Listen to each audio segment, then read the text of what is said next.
رسول اللہ صلی اللہ علیہ وآلہ وسلم سب لوگوں سے زیادہ جواد سخی تھے، اور رمضان میں دوسرے اوقات کے مقابلے میں جب جبرائیل علیہ السلام آپ صلی اللہ علیہ وآلہ وسلم سے ملتے بہت ہی زیادہ جود و کرم فرماتے۔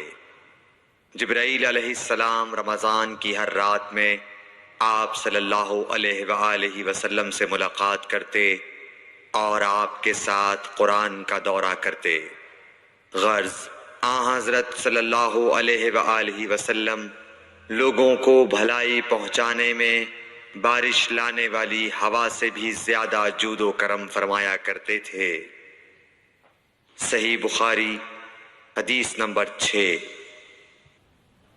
ہرقل شاہ روم نے قریش کے قافلے میں ایک آدمی بلانے کو بھیجا، اور اس وقت یہ لوگ تجارت کے لیے ملک شام گئے ہوئے تھے، اور یہ وہ زمانہ تھا جب رسول اللہ صلی اللہ علیہ وسلم نے قریش اور ابو سفیان سے ایک وقتی عہد کیا ہوا تھا۔ جب ابو سفیان اور دوسرے لوگ ہرقل کے پاس ایلیا پہنچے جہاں ہرقل نے دربار طلب کیا تھا، اس کے گرد روم کے بڑے بڑے لوگ، علماء، وزراء و امراء بیٹھے ہوئے تھے۔ ہرقل نے ان کو اور اپنے ترجمان کو بلوایا، پھر ان سے پوچھا کہ تم میں سے کون شخص مدعی رسالت کا زیادہ قریبی عزیز ہے؟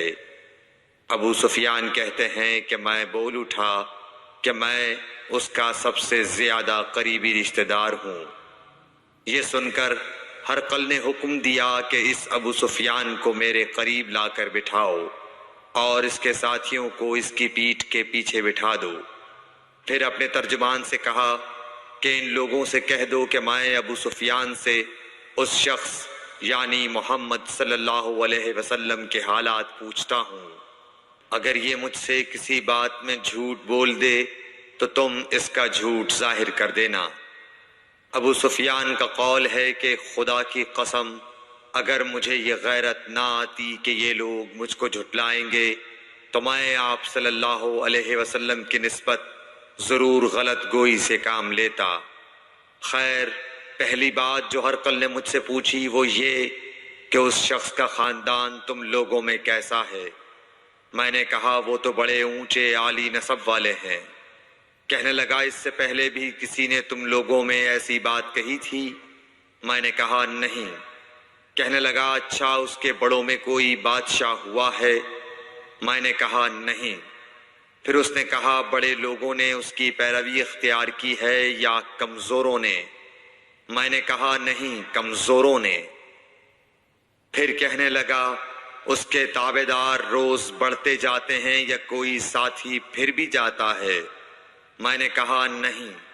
کہنے لگا کیا اپنے اس دعوی نبوت سے پہلے کبھی کسی بھی موقع پر اس نے جھوٹ بولا ہے؟ میں نے کہا نہیں، اور اب ہماری اس سے صلح کی ایک مقررہ مدت ٹھہری ہوئی ہے، معلوم نہیں وہ اس میں کیا کرنے والا ہے۔ ابو سفیان کہتے ہیں میں اس بات کے سوا اور کوئی جھوٹ اس گفتگو میں شامل نہ کر سکا۔ ہرقل نے کہا کیا تمہاری اس سے کبھی لڑائی بھی ہوئی ہے؟ ہم نے کہا کہ ہاں۔ بولا پھر تمہاری اور اس کی جنگ کا کیا حال ہوتا ہے؟ میں نے کہا لڑائی ڈول کی طرح ہے، کبھی وہ ہم سے میدان جنگ جیت لیتے ہیں اور کبھی ہم ان سے جیت لیتے ہیں۔ ہرقل نے پوچھا وہ تمہیں کس بات کا حکم دیتا ہے؟ میں نے کہا وہ کہتا ہے کہ صرف ایک اللہ ہی کی عبادت کرو، اس کا کسی کو شریک نہ بناؤ، اور اپنے باپ دادا کی شرک کی باتیں چھوڑ دو، اور ہمیں نماز پڑھنے، سچ بولنے، پرہیزگاری اور صلہ رحمی کا حکم دیتا ہے۔ یہ سب سن کر پھر ہرقل نے اپنے ترجمان سے کہا کہ ابو سفیان سے کہہ دے کہ میں نے تم سے اس کا نسب پوچھا تو تم نے کہا کہ وہ ہم سے عالی نسب ہے، اور پیغمبر اپنی قوم میں عالی نسب ہی بھیجے جایا کرتے ہیں۔ میں نے تم سے پوچھا کہ دعوی نبوت کی یہ بات تمہارے اندر اس سے پہلے کسی اور نے بھی کہی تھی تو تم نے جواب دیا کہ نہیں۔ تب میں نے اپنے دل میں کہا کہ اگر یہ بات اس سے پہلے کسی اور نے کہی ہوتی تو میں سمجھتا کہ اس شخص نے بھی اسی بات کی تقلید کی ہے جو پہلے کہی جا چکی ہے۔ میں نے تم سے پوچھا کہ اس کے بڑوں میں کوئی بادشاہ بھی گزرا ہے تو تم نے کہا کہ نہیں۔ تو میں نے دل میں کہا کہ ان کے بزرگوں میں سے کوئی بادشاہ ہوا ہوگا تو کہہ دوں گا کہ وہ شخص اس بہانے اپنے آباء و اجداد کی بادشاہت اور ان کا ملک دوبارہ حاصل کرنا چاہتا ہے۔ اور میں نے تم سے پوچھا کہ اس بات کے کہنے یعنی پیغمبری کا دعویٰ کرنے سے پہلے تم نے کبھی اس کو دروغ گوئی کا الزام لگایا ہے؟ تم نے کہا کہ نہیں۔ تو میں نے سمجھ لیا کہ جو شخص آدمیوں کے ساتھ دروغ گوئی سے بچے وہ اللہ کے بارے میں کیسے جھوٹی بات کہہ سکتا ہے۔ اور میں نے تم سے پوچھا کہ بڑے لوگ اس کے پیرو ہوتے ہیں یا کمزور آدمی؟ تم نے کہا کمزوروں نے اس کی اتباع کی ہے۔ تو دراصل یہی لوگ پیغمبروں کے متبعین ہوتے ہیں۔ اور میں نے تم سے پوچھا کہ اس کے ساتھی بڑھ رہے ہیں یا کم ہو رہے ہیں؟ تم نے کہا کہ وہ بڑھ رہے ہیں، اور ایمان کی کیفیت یہی ہوتی ہے حتیٰ کہ وہ کامل ہو جاتا ہے۔ اور میں نے تم سے پوچھا کہ آیا کوئی شخص اس کے دین سے ناخوش ہو کر مرتد بھی ہو جاتا ہے؟ تم نے کہا نہیں۔ تو ایمان کی خاصیت بھی یہی ہے، جن کے دلوں میں اس کی مسرت رچ بس جائے وہ اس سے لوٹا نہیں کرتے۔ اور میں نے تم سے پوچھا کہ آیا وہ کبھی عہد شکنی کرتے ہیں؟ تم نے کہا نہیں۔ پیغمبروں کا یہی حال ہوتا ہے، وہ عہد کی خلاف ورزی نہیں کرتے۔ اور میں نے تم سے کہا کہ وہ تم سے کس چیز کے لیے کہتے ہیں؟ تم نے کہا کہ وہ ہمیں حکم دیتے ہیں کہ اللہ کی عبادت کرو، اس کے ساتھ کسی کو شریک نہ ٹھہراؤ، اور تمہیں بتوں کی پرستش سے روکتے ہیں، سچ بولنے اور پرہیزگاری کا حکم دیتے ہیں۔ لہٰذا اگر یہ باتیں جو تم کہہ رہے ہو سچ ہیں تو ان قریب وہ اس جگہ کا مالک ہو جائے گا کہ جہاں میرے یہ دونوں پاؤں ہیں۔ مجھے معلوم تھا کہ وہ پیغمبر آنے والا ہے، مگر مجھے یہ معلوم نہیں تھا کہ وہ تمہارے اندر ہوگا۔ اگر میں جانتا کہ اس تک پہنچ سکوں گا تو اس سے ملنے کے لیے ہر تکلیف گوارا کرتا۔ اگر میں اس کے پاس ہوتا تو اس کے پاؤں دھوتا۔ ہرقل نے رسول اللہ صلی اللہ علیہ وسلم کا وہ خط منگایا جو آپ نے وحیہ کلبی رضی اللہ تعالیٰ عنہ کے ذریعے حاکم بصرہ کے پاس بھیجا تھا، اور اس نے وہ ہرقل کے پاس بھیج دیا تھا۔ پھر اس کو پڑھا تو اس میں لکھا تھا، اللہ کے نام کے ساتھ جو نہایت مہربان اور رحم والا ہے۔ اللہ کے بندے اور اس کے پیغمبر محمد صلی اللہ علیہ وسلم کی طرف سے یہ خط ہے شاہ روم کے لیے۔ اس شخص پر سلام ہو جو ہدایت کی پیروی کرے۔ اس کے بعد میں آپ کے سامنے دعوت اسلام پیش کرتا ہوں۔ اگر آپ اسلام لے آئیں گے تو دین و دنیا میں سلامتی نصیب ہوگی، اللہ آپ کو دوہرا ثواب دے گا، اور اگر آپ میری دعوت سے روگردانی کریں گے تو آپ کی رعایا کا گناہ بھی آپ ہی پر ہوگا۔ اور اے اہل کتاب، ایک ایسی بات پر آ جاؤ جو ہمارے اور تمہارے درمیان یکساں ہے، وہ یہ کہ ہم اللہ کے سوا کسی کی عبادت نہ کریں اور کسی کو اس کا شریک نہ ٹھہرائیں، اور نہ ہم میں سے کوئی کسی کو خدا کے سوا اپنا رب بنائے۔ پھر اگر وہ اہل کتاب اس کتاب سے منہ پھیر لیں تو مسلمانوں، تم ان سے کہہ دو کہ تم مانو یا نہ مانو، ہم ایک خدا کے اطاعت گزار ہیں۔ ابو سفیان کہتے ہیں، جب ہرقل نے جو کچھ کہنا تھا کہہ دیا اور خط پڑھ کر فارغ ہوا تو اس کے ارد گرد بہت شور و غوغا ہوا، بہت سی آوازیں اٹھیں اور ہمیں باہر نکال دیا گیا۔ تب میں نے اپنے ساتھیوں سے کہا کہ ابو کبشہ کے بیٹے حضرت صلی اللہ علیہ وسلم کا معاملہ تو بہت بڑھ گیا۔ دیکھو تو اس سے بنی اصفر روم کا بادشاہ بھی ڈرتا ہے۔ مجھے اس وقت سے اس بات کا یقین ہو گیا کہ حضور صلی اللہ علیہ وسلم ان قریب غالب ہو کر رہیں گے، حتیٰ کہ اللہ نے مجھے مسلمان کر دیا۔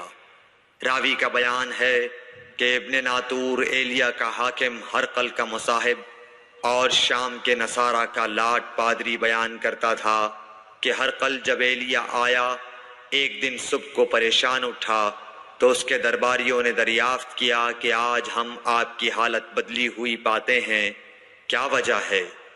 ابن ناطور کا بیان ہے کہ ہرقل نجومی تھا، علم نجوم میں وہ پوری مہارت رکھتا تھا۔ اس نے اپنے ہم نشینوں کو بتایا کہ میں نے آج رات ستاروں پر نظر ڈالی تو دیکھا کہ ختنہ کرنے والوں کا بادشاہ ہمارے ملک پر غالب آ گیا ہے۔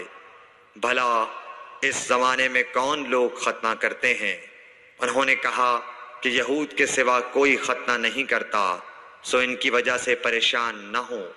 سلطنت کے تمام شہروں میں یہ حکم لکھ بھیجیے کہ وہاں جتنے یہودی ہوں سب قتل کر دیے جائیں۔ وہ لوگ انہی باتوں میں مشغول تھے کہ ہرقل کے پاس ایک آدمی لایا گیا جسے شاہ غسان نے بھیجا تھا۔ اس نے رسول اللہ صلی اللہ علیہ وسلم کے حالات بیان کیے۔ جب ہرقل نے سارے حالات سن لیے تو کہا کہ جا کر دیکھو وہ ختنہ کیے ہوئے ہے یا نہیں۔ انہوں نے اسے دیکھا تو بتلایا کہ وہ ختنہ کیا ہوا ہے۔ ہرقل نے جب اس شخص سے عرب کے بارے میں پوچھا تو اس نے بتلایا کہ وہ ختنہ کرتے ہیں۔ تب ہرقل نے کہا کہ یہی محمد صلی اللہ علیہ وسلم اس امت کے بادشاہ ہیں جو پیدا ہو چکے ہیں۔